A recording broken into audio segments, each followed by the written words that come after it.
사람을 구하는 것이 대단해 보입니다. 그러나 의외로 쉽습니다. 사람들을 구한 의인들의 인터뷰를 들어보면 그저 약간의 친절이면 되었습니다. 선로에 떨어진 시각장애인 여성을 구한 사람, 술 때문에 바다에 빠진 남성을 구한 사람, 심장마비로 쓰러진 노인을 구한 청년 등 한결같이 약간의 도움을 주었을 뿐이라 말했습니다. 구할까 말까 생각할 겨를이 없이 본능적으로 구했다고 말했습니다. 오늘 본문을 보면 아브라함이 조카 롯을 구했다, 이런 16절의 기록을 봅니다. 이 사건은요, 이런 식으로 전개가 되었습니다. 어느 날 갑자기 저 북방에 네 왕이 연합해서 남쪽 5 왕을 치러 내려옵니다. 이유는 한 가지예요. 그돌라오멜이라고 하는 한 북방 왕이 굉장히 힘이 셌습니다. 남쪽에서 곡물을 보내오고 온전하게 복속이 되었습니다. 그런데 갑자기 10년 이상을 남방 쪽에서 배신을 한 거죠. 어떻게 혼내주나 하다가 드디어 이제 다른 국가들을 종용해서 그돌라오멜 왕 중심으로 해서 이제 내려온 것입니다. 인원이 약 얼마나 되는가? 80만의 군대였습니다. 그것보다 더 크다, 아니 조금 적다, 이러한 평가들, 해석들이 있지만 아무튼 80만이 되지 않을까, 그렇게 봅니다. 남방의 소돔과 고모라를 비롯한 그런 왕국들은요, 아주 조용한 도시 국가일 뿐이었습니다. 당연히 싸움이 되지 않죠. 그돌라오멜 왕 한 사람만 출정을 한다 해도요, 이길 수 없는 남방 국가들의 싸움이었습니다. 그래서 다 끌려가는데 16절에 보니 어떤 것을 예측해 볼 수 있습니까? 조카 롯, 재물, 부녀, 친척 다 또한 끌려갔다는 것을 알 수 있겠습니다. 맞아요, 그랬지요. 그래서 이 전쟁에 아브라함이 끼어들게 됩니다. 그런데 오늘 본문을 보게 되면 무척 쉽게 전개되었겠구나, 그런 것을 알 수 있습니다. 실제로 그랬습니다. 성경은요, 본능적으로 달려갔다는 것을 알게 합니다. 구해야 돼, 말아야 돼, 그런 계산보다 몸이 먼저 움직였다는 것을 알 수 있겠습니다.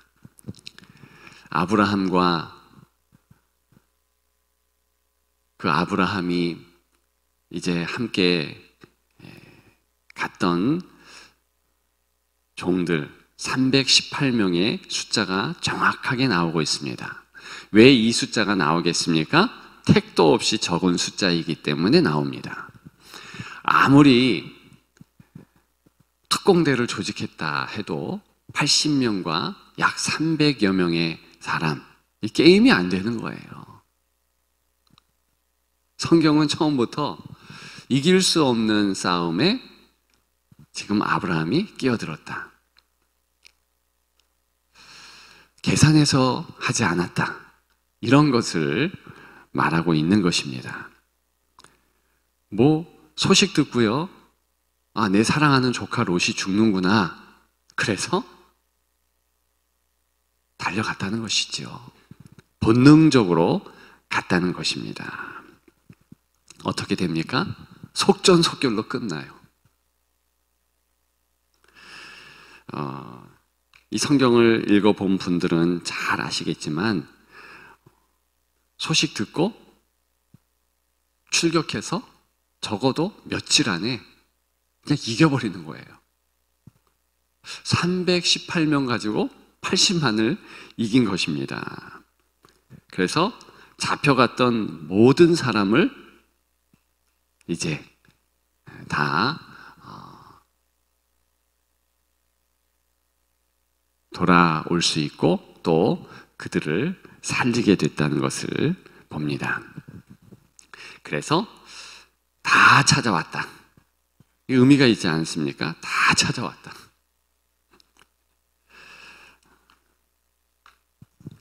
육신의 생명을 살리는 아브라함의 이 수고, 성경은요 쉽게 되었다. 이유가 있습니다. 그것은 하나님께서 전적으로 개입했다는 거예요. 아브라함이 그것을 알까요? 확실히 알았습니다. 두 가지 행동 보면 알아요. 우리는 16절만 읽었는데 후반부를 쭉 읽게 되면 이 아브라함은 이제 살렘왕 멜기세덱에게 11조를 드립니다. 11조 왜 드렸는가? 그것은 하나님이 허락한 모든 것이 이 승리까지도 하나님이 주셨다. 그 고백이에요. 우리의 물질의 헌물이 다 그의 뜻 아니겠습니까? 우리 것 다 하나님의 것이다. 상징적으로 이것을 드린다. 내가 가진 것은 다 주께서 주신 것이다. 그런 고백으로 멜기세덱 왕에게 이제 11조를 드리죠. 그리고 또 한 행동을 합니다. 그것은 뭐냐면 소돔 왕이 21절에 나왔더니 아브라함이 뭐라고 그랬는가? 물품, 전리품 다 가져가라. 왜? 하나님이 이기게 하셨으니까. 그 고백을 하게 됩니다. 고대 사회에 있어서 재산이 불려지고 또 그렇게 할 수 있는 것은 전쟁의 승리거든요. 그 전리품을 얻게 되고 포로는 종으로 부릴 수 있는 것입니다. 당연한 거예요. 그런데 아브라함은 그저 식솔들이 먹었던 거 그거 음식물 좀 제공하고 나머지는 다 가져가라. 전리품 갖지 않겠다. 왜요? 본인은 잘 알고 있거든요. 한 게 별로 없으니까. 하나님께서 다 행하셨으니까. 그것입니다. 자, 오늘 이 본문은요, 단지 육신의 생명을 이렇게 아브라함이 살렸다. 작은 수고가 있었다. 이것 우리에게 가르쳐 주기 위해서 있는 것은 아니지요. 물론 그 내용도 있어요. 사람 구하는 것 의외로 쉽다. 작은 수고가 있으면 된다. 그래서 다른 사람을 위해서 이타적으로 행해야 된다. 그런 교훈도 우리가 얻을 수 있지요. 그러나 가장 중요한 성경의 교훈은 다른 데 있습니다. 무엇입니까?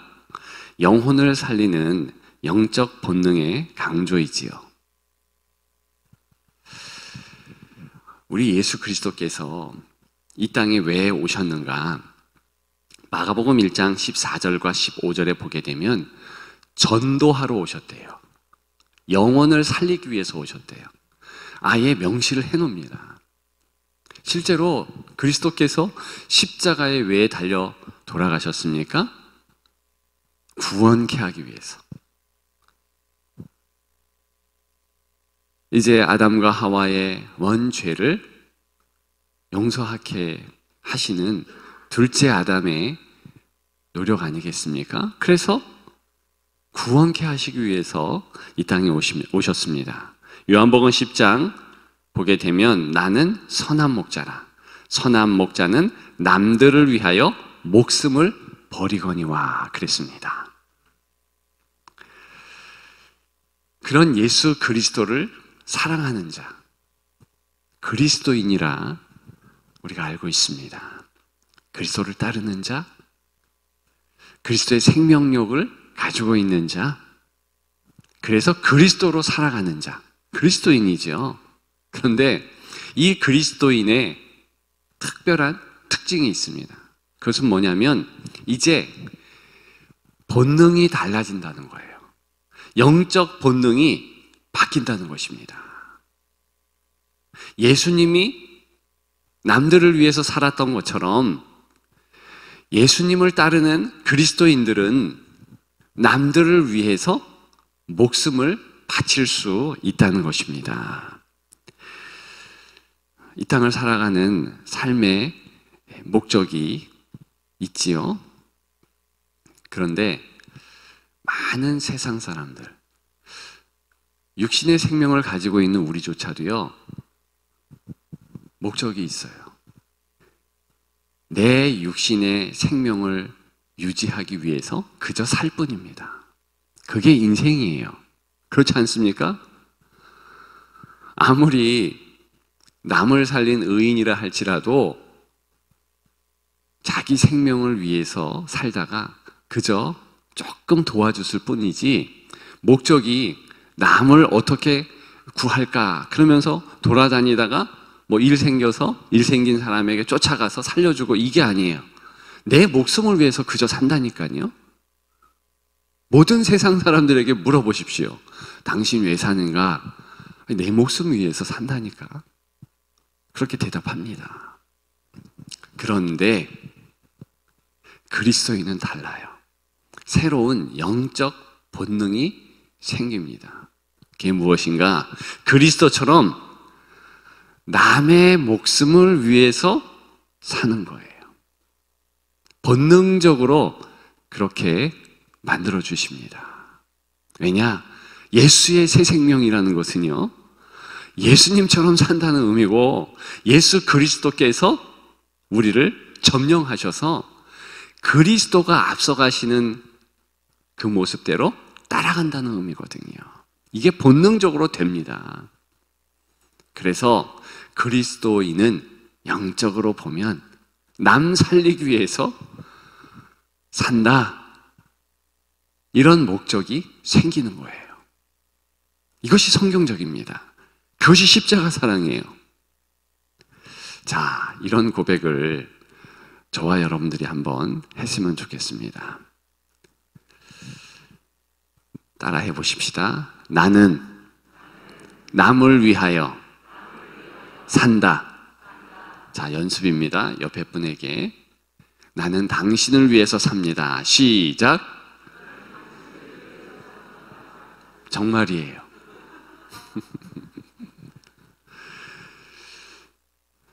내가 나를 위해서 사는 것이 아닙니다. 남을 위해서 사는 거예요. 이것이 새롭게 우리에게 부여된 영적 본능이에요. 이게 본능적으로 우리는 남을 위해서 살아가는 거예요. 따라서 저와 여러분들이 남들 보면서 섭섭한 것도 있겠습니다. 마음에 안 드는 것도 있죠. 그런데 예수 그리스도의 생명이 넘치잖아요. 영적 본능이 충만해지잖아요. 그럼 어떻게 되는가? 그러면 내가 생각하고 자시구가 없어요. 그저 다른 성도를 위해서 목숨을 걸게 되어 있습니다. 이 이타적 삶이요, 그리스도는 되는 거예요. 많은 신앙의 위인들을 보십시오.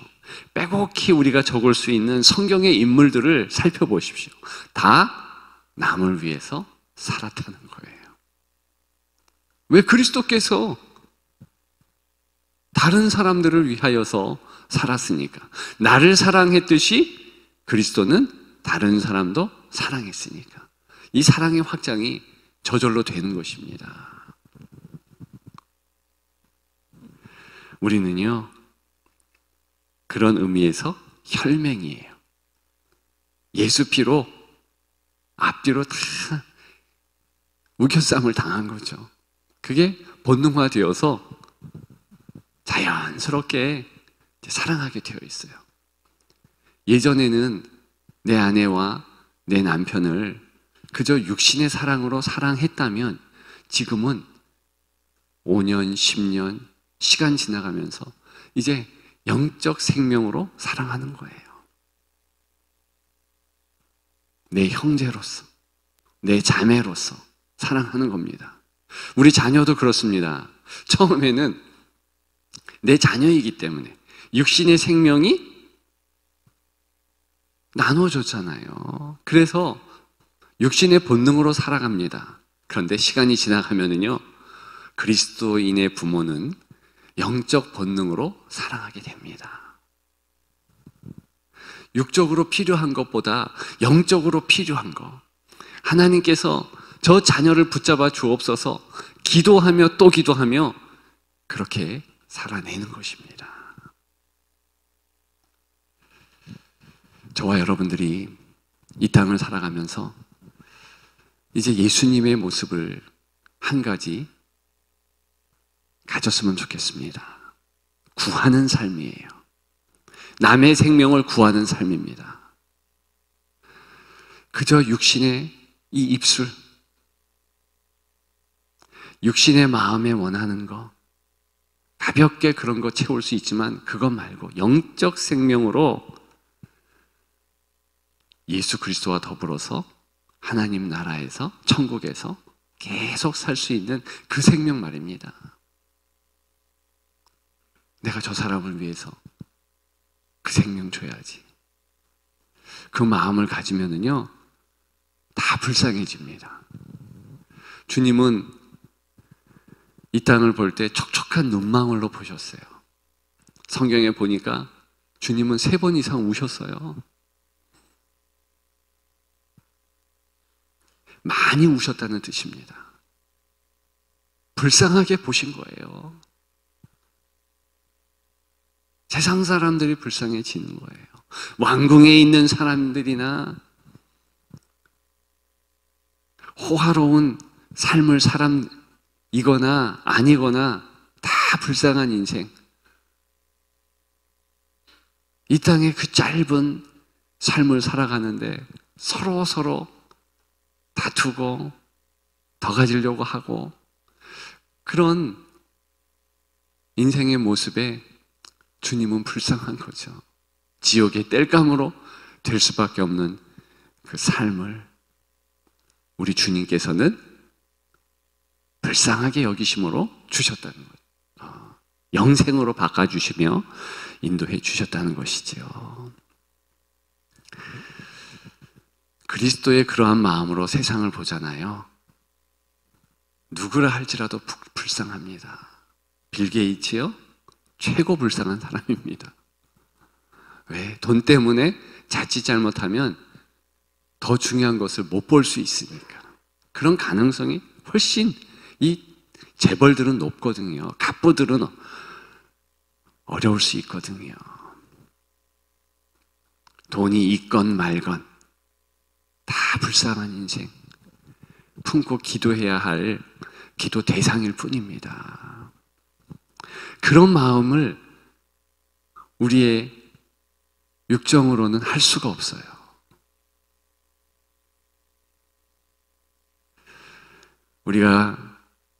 우리 교회를 이제 공동체로 인정하고 중부 명성교회에 다닌다는 그 뜻은 무엇입니까? 서로 구해주는 거예요. 때로는 힘있게 나아가는데 때로는 참 생명력을 잃을 때가 있어요. 이것은 비단 영혼의 구원만을 얘기하는 것이 아니에요. 매일매일 예수 그리스도의 생명력이 풍성하게 넘치는 그 삶은요, 얼만큼 깨어 기도하고 얼만큼 주께 매어 달리고 기도하느냐에 따르거든요. 그리고 또 한 가지 있습니다. 얼만큼 주변 성도들이 위해 기도하는가, 거기에 달려 있거든요. 힘들고 어려울 때 우리가 쭉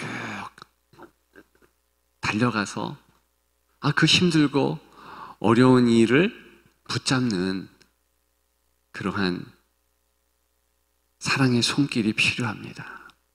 오늘 본문에 이 아브라함은 그게 된 거예요.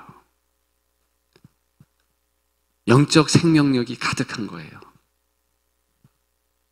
우리가 육적이 아니라 영적인 해석으로 오늘 본문을 보면요, 너무 아름답지 않습니까?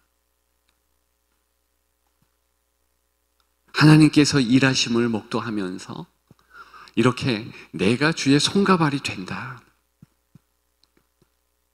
사랑이 없으면 기도도 할 수 없습니다. 중보 기도는 사랑이지요. 내가 기도하면 하나님이 일하신다는 거예요. 그런데 그 작은 것마저 행하지 않는 우리의 모습, 그것은 담대함입니까? 믿음이 없는 거죠. 그렇죠? 육신의 생명도 작은 움직임, 작은 친절, 그것으로 한 생명을 구합니다. 우리가 영적 생명은 더 중요한데 우리의 기도로, 우리의 간구와 그저 손을 뻗고 하나님이 당신을 사랑하십니다, 이 말 하면서 손을 잡아주는 거, 그거면 족하지 않겠습니까? 그러면 오늘 본문에 우리가 보고 있듯이 하나님이 다 일하시는 거예요. 우리는 그저 감사하면서 간증할 뿐이에요. 하나님이 하셨다, 하나님이 은혜 주셨다. 저는 아까 장로님이 기도하는데 한 어구가 마음에 탁 들어왔습니다. 여기까지. 우리는요, 여기까지 지낸 게 은혜예요. 그게 하나님이 하셨다는 반증이거든요. 정말 과거를 생각해 보십시오. 다 어려웠어요. 근데 어떻게 우리가 여기까지 견디며 살아왔는가? 앞으로 안 그러겠습니까? 이구동성으로 다 힘들고 어렵다 그래도요, 하나님이 똑같이 인도해 주시는 거예요. 그러면 우리는 5년 후가 되었건 10년 후가 되었건 이 땅을 떠나는 마지막 날이 되었건 그 고백하게 되어 있습니다. 여기까지 하나님이 도와주셨다.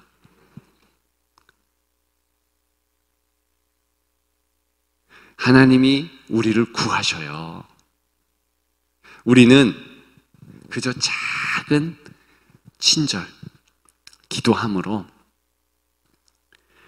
남들을 구하면 됩니다. 예수 안 믿는 이들을 보면서 안타까워서 예수 믿게 하옵소서 기도하고요, 예수 믿으세요? 입술을 열고요, 그들에게 권면하고, 그리고 우리 주변의 성도들을 붙잡아주고 사랑해주고 또 사랑해주고, 그러면 우리가 승리하는 줄 믿습니다. 그런 여러분들 되시기를 주님의 이름으로 축복합니다.